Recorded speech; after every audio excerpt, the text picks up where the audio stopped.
উপাচার্য নিয়োগ নিয়ে রাজ্য এবং রাজ্যপালের মধ্যে যে সংঘাত গড়িয়েছিল সর্বোচ্চ আদালতে, সেখানে ধাক্কা রাজ্যপালের।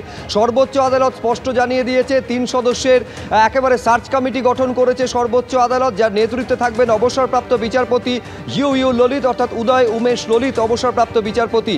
এই 3 সদস্যের সার্চ কমিটি তারা 3 জনের নাম প্রস্তাব করবে। এই 3 জনের থেকে নাম চূড়ান্ত করবেন উপাচার্য হিসাবে মুখ্যমন্ত্রী, এবং সেই নাম পাঠানো হবে রাজভবনে। রাজ্যপাল মুখ্যমন্ত্রী নির্বাচন করা যে চূড়ান্ত নাম, তাকে উপাচার্য হিসেবে নিয়োগপত্র দেবেন।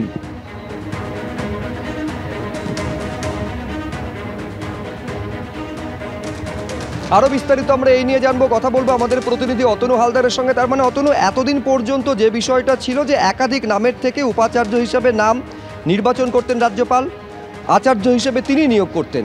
এইবার সুপ্রিম কোর্টের নির্দেশ অনুসারে নির্বাচন করবেন মুখ্যমন্ত্রী, নিয়োগপত্র দেবেন রাজ্যপাল। এইবার মুখ্যমন্ত্রী চূড়ান্ত করা নামে রাজ্যপাল যদি আপত্তি করেন, তাহলে কি হবে? দেখো, এইমাত্র অর্ডারের কপি আমরা পেয়েছি, এবং অর্ডারের কপি যেটা পাওয়া গেছে সেটাই দেখা যাচ্ছে যে সুপ্রিম কোর্ট একেবারে নির্দিষ্ট করে দিয়েছেন যে রাজ্যের যে বিশ্ববিদ্যালয়গুলো, সেগুলোতে উপাচার্য নিয়োগের যে সার্চ কমিটি, তার পদ্ধতি ঠিক কী হবে।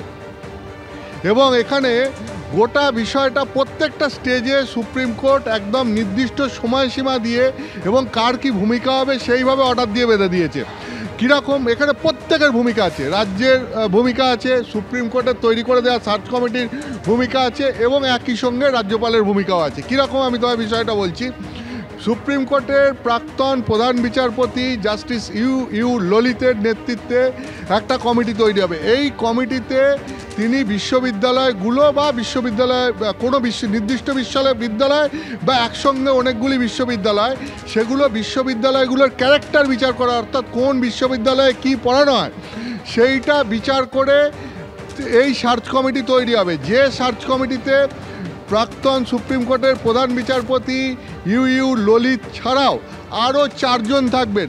এই 4 জন বিভিন্ন বিষয়ের এক্সপার্ট হবেন, এবং এই এক্সপার্টদের কোথা থেকে বেছে নেওয়া হবে তার একটা দীর্ঘ তালিকা আজকে অর্ডার শিটে সুপ্রিম কোর্ট লিখে দিয়েছে, যে কোন কোন সাবজেক্ট কোন কোন বিশ্ববিদ্যালয়ে থাকলে পরে সেই তালিকায় কারা কারা থাকবেন, কাদের মধ্যে থেকে তিনি এক্সপার্টদের বেছে নিতে পারবেন। এই করে একটা 5 জনের কমিটি হবে।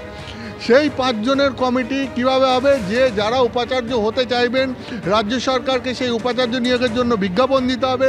সেই বিজ্ঞাপন অনুযায়ী উপাচার্য পদে আবেদন করার জন্য যারা আবেদন জানাবেন, তাদের মধ্যে থেকে ওই জাস্টিস ইউ ললিতের নেতৃত্বাধীন কমিটি সেখান থেকে প্রাথমিকভাবে 3 জনকে বেছে নেবেন।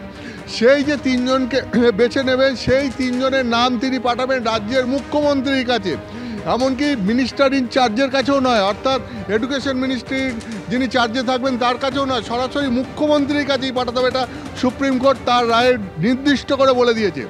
মুখ্যমন্ত্রী কি করবেন, মুখ্যমন্ত্রীর কাছে এই যে 3 জন নামের তালিকা যাবে, সেটা অক্ষর অনুযায়ী সাজাতে হবে, সেটা প্রেফারেন্স অনুযায়ী নয়, নামের অক্ষর অনুযায়ী সাজাতে হবে, অ্যালফাবেটিক্যালি সাজাতে হবে, এবং সেইটা সাজিয়ে সেইটা পাঠাতে হবে মুখ্যমন্ত্রীর কাছে। মুখ্যমন্ত্রী উনি ওনার প্রেফারেন্স অনুযায়ী সাজিয়ে উনি ওটা পাঠাবেন রাজ্যপালকে, এবং মুখ্যমন্ত্রী যে প্রেফারেন্সে সাজাবেন সেই প্রেফারেন্সেই রাজ্যপালকে ওই তালিকা থেকে উপাচার্য নিযুক্ত করতে হবে। অর্থাৎ এই ক্ষেত্রে একদিক থেকে তোমার দেখে মনে হতে পারে যে রাজ্যপাল এখানে শুধুমাত্র মুখ্যমন্ত্রী বেছে দেওয়ার নামটাতে শিলমোহর মারা ছাড়া আর কোনো কাজ করবেন না। ঠিক এইখানে কিন্তু আমি বলছি, এবং তোমার এটাও মনে হতে পারে যে মুখ্যমন্ত্রী বোধহয় সার্চ কমিটির বেছে দেওয়া এই 3 জন নামের বাইরে যেতে পারবে না। কিন্তু এখানেও কিছু ইফস অ্যান্ড বাটস আছে, যেগুলো সুপ্রিম কোর্ট রায় পরিষ্কার করে দিয়েছে। কি বলেছে, যে মুখ্যমন্ত্রীর যদি কোনো নামে আপত্তি থাকে, তাহলে তিনি সেই নামের পেছনে যে কী কারণে তার আপত্তি, কি তার ডকুমেন্ট রয়েছে, কেন আপত্তি জানাচ্ছেন, এই সমস্ত কিছু দিয়ে তিনি সেটা রাজ্যপালের কাছে পাঠাতে পারেন, যে এই নামের তালিকা আমাকে দেওয়া হয়েছে, কিন্তু এই নামের ওপর আমার এই নির্দিষ্টভাবে আপত্তি রয়েছে। ঠিক একইভাবে মুখ্যমন্ত্রী ওই সার্চ কমিটির পাওয়া নামের তালিকা থেকে সেটা প্রেফারেন্স অনুযায়ী সাজিয়ে রাজ্যপালের কাছে পাঠানোর সময় যদি মুখ্যমন্ত্রীর কোনো নামের যেরকম আপত্তি থাকে উনি রাজ্যপালের কাছে পাঠাতে পারেন, ঠিক রাজ্যপালেরও যদি কোনো নামের কাছে আপত্তি থাকে, অর্থাৎ আচার্যের যদি কোনো উপাচার্যের ব্যাপারে নিয়োগের ব্যাপারে কোনো নামের বিষয়ে আপত্তি থাকে, তাহলে তিনিও তার যাবতীয় বিস্তারিত ডিটেলস লিখে যে কেন আপত্তি, কী কারণে আপত্তি করছেন, তিনিও সেটা ফাইলে নথিবদ্ধ করতে পারেন। তাহলে এবার কী হবে? তাহলে তো একটা কনফ্লিক্টের জায়গায় চলে এলো যে এই ক্ষেত্রে সমাধান কী হবে। সুপ্রিম কোর্ট তার রায়ে বলে দিয়েছে সেই ক্ষেত্রে সুপ্রিম কোর্টই সমাধান সূত্র বের করবে, এই ক্ষেত্রে সুপ্রিম কোর্টের কাছেই যেতে হবে এবং সুপ্রিম কোর্ট এইরকম কনফ্লিক্টের জায়গা তৈরি হলে সুপ্রিম কোর্ট চূড়ান্ত সিদ্ধান্ত নেবে যে এই ক্ষেত্রে উপাচার্যের নাম কে হবে, কে ওই বিশ্ববিদ্যালয়ের উপাচার্য হবেন।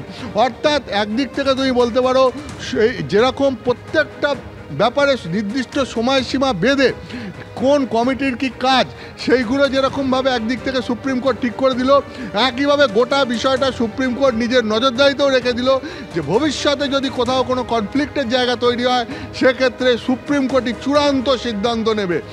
এইটাই আজকে সুপ্রিম কোর্টের রায়ে পরিষ্কার করে জানিয়ে দেওয়া হয়েছে। ধন্যবাদ অতনু। অর্থাৎ বিষয়টা পরিষ্কার যে একেবারে মুখ্যমন্ত্রী থেকে শুরু করে রাজ্যপাল সকলের ভূমিকা রয়েছে। কোথাও যদি উপাচার্য নিয়োগের ক্ষেত্রে সংঘাতের পরিস্থিতি তৈরি হয় সেখানে চূড়ান্ত সিদ্ধান্ত নেবে সর্বোচ্চ আদালত।